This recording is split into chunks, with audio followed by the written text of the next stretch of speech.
তো নমস্কাৰ অনলাইন যোগে আপোনালোকে খাজানা ৰচিদ কেনেদৰে দিব পাৰিব খাজানা তাৰ বিষয়ে আমি আলোচনা কৰিম এতিয়া আমাৰ ৱেবছাইটত যাব তাতে লিংক সেকশ্যনত গৈ আপোনালোকে প্ৰথম যিটো লিংক আছে তাতে ক্লিক কৰিব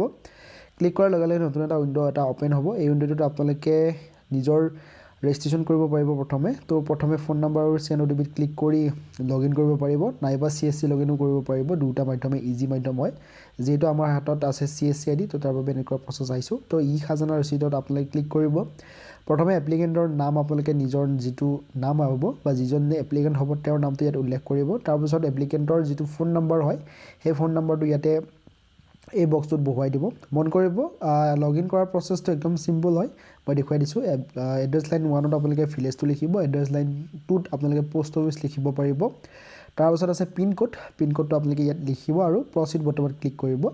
প্ৰসিড বটনত ক্লিক কৰাৰ লগে লগে নতুন এটা উইন্ডো ওপেন হ'ব এই উইন্ডোটোত আপোনালোকে পান কাৰ্ড বা যিকোনো ভোটাৰ কাৰ্ড পান কাৰ্ড বা আপোনালোকৰ আধাৰ কাৰ্ডৰ প্ৰয়োজন হ'ব যিসকলৰ নেকি আধাৰ কাৰ্ড থাকিব তেওঁলোকৰ আধাৰ কাৰ্ডৰ লগত ফোন নম্বৰ থকাটো অত্যন্ত প্ৰয়োজনীয় যদি আপোনালোকৰ নাই তেতিয়া আই ডোন্ট হেভ আধাৰত গৈ আপোনালোকে পান কাৰ্ডৰ জৰিয়তে কৰিব পাৰিব আধাৰ প্ৰসেসটো সিম্পল হয় গতিকে ইয়াত আধাৰ নাম্বাৰ যিটো হয় 12টা সংখ্যাৰ সেই আধাৰৰ নাম্বাৰটো ইয়াত এন্টাৰ কৰিব আপোনালোকে যদি আধাৰ কাৰ্ডৰ লগত ফোন নম্বৰটো সংযুক্ত হৈ আছে আৰু ভেৰিফাই আধাৰত ক্লিক কৰিলে আপোনালোকৰ আধাৰ ৰেজিষ্টাৰ্ড ফোন নম্বৰ এটা OTP সেন্ড কৰা হ'ব সেই 6টা সংখ্যাৰ ইয়াতে আপোনালোকে 6টা সংখ্যাৰ যিটো OTP আহিব সেই OTPটো ইয়াত এন্টাৰ কৰিব সময় মান নিৰ্ধাৰণ ৰাখিব তাৰপিছত ভেৰিফাই বটনত ক্লিক কৰিব ভেৰিফাই বটনত ক্লিক কৰাৰ লগে লগে নতুন এটা উইন্ডো ওপেন হ'ব মন কৰিব কি ডকুমেন্টছৰ প্ৰয়োজন হ'ব ইয়াত মাত্ৰ খাজানা ৰচিদৰ প্ৰয়োজন হ'ব লেটেষ্ট খাজানা ৰচিদ ইয়াতে আপোনালোকৰ ডিটেইলছ শো কৰিব আৰু প্ৰসিড বটনত ক্লিক কৰিব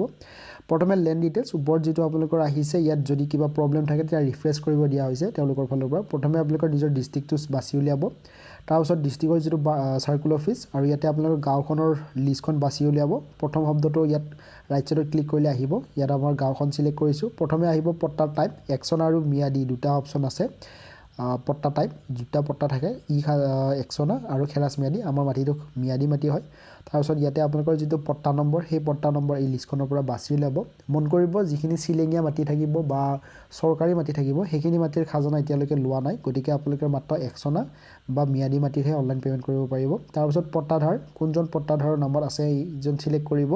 অৰ্থাৎ আপোনালোকৰ যদি দুটাৰ নামত আছে তেতিয়া দুটা সিলেক্ট কৰিব যদি আপোনাৰ নাম আছে তেতিয়া ইয়াৰ নামটো বাছিয়াব উলিয়াব আৰু এড লেন্ড ডিটেইলছত ক্লিক কৰিব লগালে তলত ডিটেইলছখিনি আহিব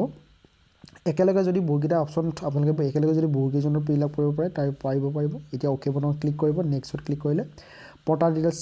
সেভ হৈ গ'ল এতিয়া আমি কি কৰিব লাগিব এপ্লিকেন্টৰ ডিটেইলছ দিব লাগিব প্ৰথমে এপ্লিকেন্টৰ যেটো নাম আছে গতিকে এপ্লিকেন্টৰ নামটো অসমীয়াত বহাম তাৰ পিছত এপ্লিকেন্টৰ যেটো কেয়াৰ অফ হ'ব সেই কেয়াৰ অফৰ যেটো নাম হেতু আমি অসমীয়াত ইয়াতে ফিল আপ কৰিম তলৰ যিখন অসমীয়াত কিবোৰ্ড এখন আহিছে কিবোৰ্ডখনত এটা গৈ টাইপ কৰি আমি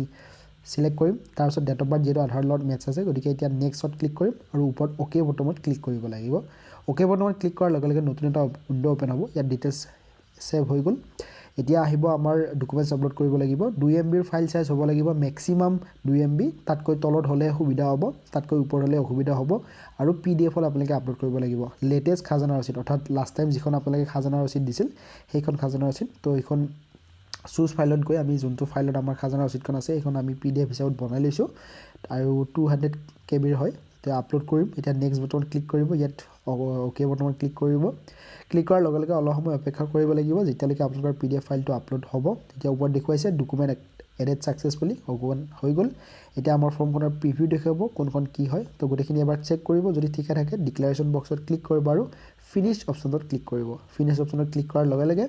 আপোনালোকৰ পেমেন্টৰ ফেজ আহিব ইয়াত আপোনালোকে সাৰ্ভিস চাৰ্জ 30 টকা দেখুৱাই আছে কিন্তু আপোনালোকে পে কৰিব লাগিব 40 টকা হেতু কিছুমান ভ্যালু এডেড হৈ 40 টকা পেমেন্ট হ'ব মেক পেমেন্টত ক্লিক কৰিলে প্ৰসিডত ক্লিক কৰিব ক্লিক কৰাৰ লগে লগে আপোনালোকে UPI মাধ্যম বা ক্ৰেডিট কাৰ্ড ডেবিট কাৰ্ড যিকোনো পেমেন্টৰ মাধ্যমেৰে পেমেন্ট কৰিব পাৰিব ইয়াতে এনেকুৱা অপচন আহিব তলৰ যেটো এগ্ৰি বটন আছে এগ্ৰি বটনত ক্লিক কৰিব আৰু প্ৰসিড ফৰ পেমেন্ট গ্ৰীন কাট বটনটোত আপোনালোকে ক্লিক কৰিব ক্লিক কৰাৰ লগে লগে নতুন এটা উইন্ডো ওপেন হ'ব য'ত আপোনালোকে পেমেন্ট কৰিব পাৰিব এক্সিস বেংকৰ ইন্টাৰফেস দেখাৰ লগে লগে কনফিউজন নহব আপোনালোকে যেটো পেমেন্ট কৰিব হেতু এক্সিস বেংকৰ একাউণ্টত সোমাব তেওঁলোকৰ ইগ্ৰাছ ৱেবছাইটৰ তো গতিকে আপোনালোকৰ লগত লেনা দেনা নাই ইয়াতে ওপৰত ডিক্লাৰেচন টাৰ্মছ এণ্ড কণ্ডিশ্যন ক্লিক কৰিব UPI মাধ্যমৰ জৰিয়তে পেমেন্ট কৰিম ইয়াতে আপোনালোকৰ যেটো UPI ID সেই UPI ID এন্টাৰ কৰিব আমি নিজৰ UPI ID ইয়াত এন্টাৰ কৰিছো আৰু তলত যেটো ভেৰিফাই কোড বুলি আছে ৰাইট সাইডত তলত যেনেকুৱা শো হৈ আছে হেনেকুৱা সেম টু সেম শো হোৱাৰ নিচিনাকৈ আপোনালোকে টাইপ কৰিব আৰু তলত এটা পে বটন এটা আছে পে বুলি তাতে ক্লিক কৰিব পে বটন ক্লিক কৰাৰ লগে লগে কমপ্লিট ইওৰ পেমেন্ট পেজ তাতে টাইম দেখাব 3 মিনিটৰ ভিতৰত আমি নিজৰ যেটো পেমেন্ট হেতু সাকসেসফুল কৰিব লাগিব তো আমি ইউপিআই আইডিত গৈ আমি একসেপ্ট কৰিম তো মন কৰিব ইয়াত প্ৰয়োজনীয় হ'ব আপোনালোকৰ লেটেষ্ট খাজানা ৰচিদ যিখন লাষ্ট আপোনালোকে খাজানা দিছিল সেইখন ৰচিদ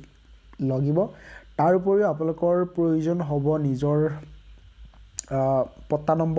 পট্টা নম্বৰটো আপোনালোকে জমানবন্দী উলিয়াই গম পাব পাৰিব এতিয়া পেমেন্ট আমাৰ সাকসেস হৈ গৈছে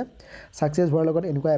এপ্লিকেশন আহিব এই এপ্লিকেশনখন আপোনালোকৰ দুটা মাধ্যমত পাব অসমীয়া প্লাস ইংৰাজী যিটো মাধ্যমত আপোনালোকৰ প্ৰয়োজন হ'ব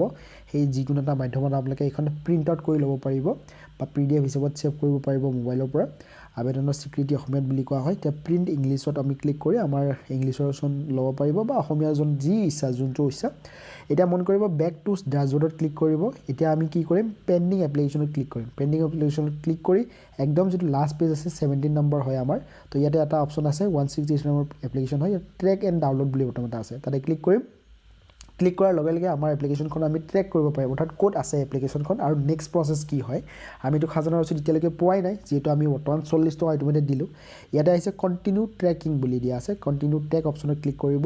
কন্টিনিউ ট্ৰেক অপচনত ক্লিক কৰাৰ লগে লগে আপোনালোকৰ এপ্লিকেশনখন বৰ্তমান কোড আছে দেখুৱাব এখন হৈছে আমাৰ